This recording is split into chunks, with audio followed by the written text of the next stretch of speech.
केलेल्या चुकीचं मी आज प्रायश्चित्त घेतोय आणि खरंच पुन्हा कधीच अशी चूक करणार नाही.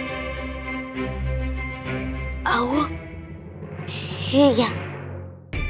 आता हे काय आहे? दिगू काही कायमचा नाही निघालाय. लगेच टोपली कसली देतेस की हात पण तुझा काहीतरी डाव आहे. नाही हो वंश, ही माळावर नैवेद्य करण्याची साधन सामग्री आहे.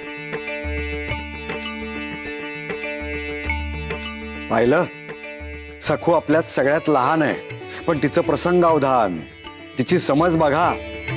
जे तिला सुचलं ना ते आपल्या कोणाला सुचलं नाही. तिने सगळी दिगूची तयारी करून दिली आहे. निघा आता. सखूची आरती ओवाळत बसलो तर पहाट व्हायची.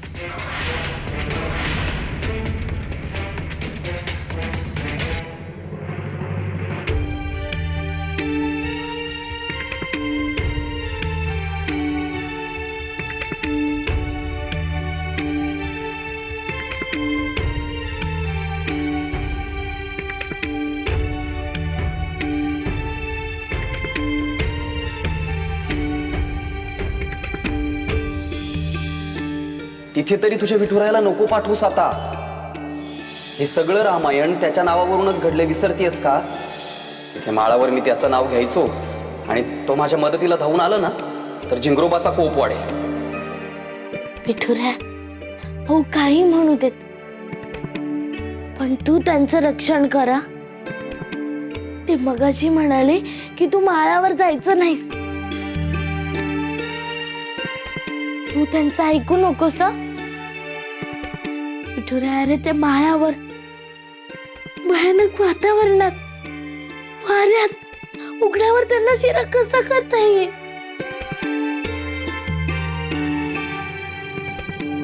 शिवाय शिवाय माळावर दुष्ट शक्ती असतात म्हणे, आणि अहो अगदी एकटेत.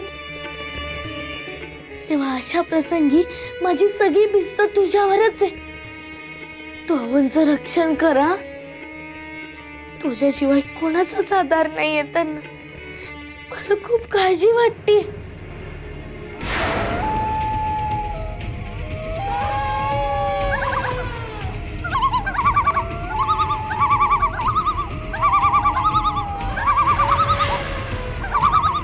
काय करावं, कुठून काम सुरू करावं काही सुचत नाहीये.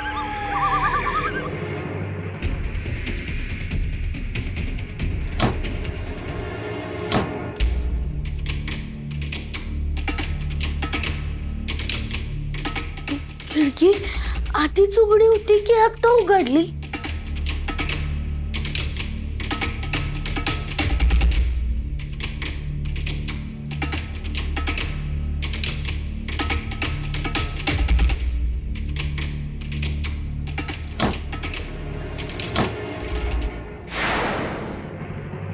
विठुऱ्या, अरे काय हे? पुन्हा पुन्हा खिडकीचं दार उघडून तू मला काही संकेत देतोयस का? मला तर आधीपासूनच आहे ना माळावर एकट्याला पाठवण्यात काहीतरी डाव आहे, काहीतरी धोका आहे असंच वाटत होतं. बाबाजी आऊंच्या जीवाला काही अपाय तर करणार नाहीत ना?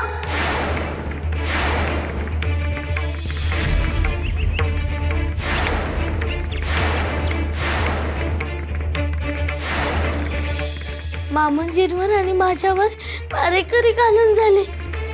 ते फसलं म्हणून आहो.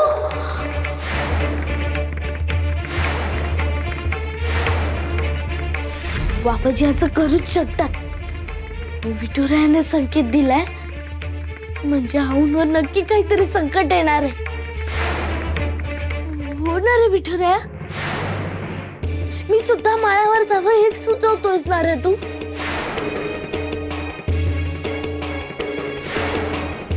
हो, मला तुझे संकेत ओळखायला हवेत. निघायला हवं, आऊंची मदत करायला हवी.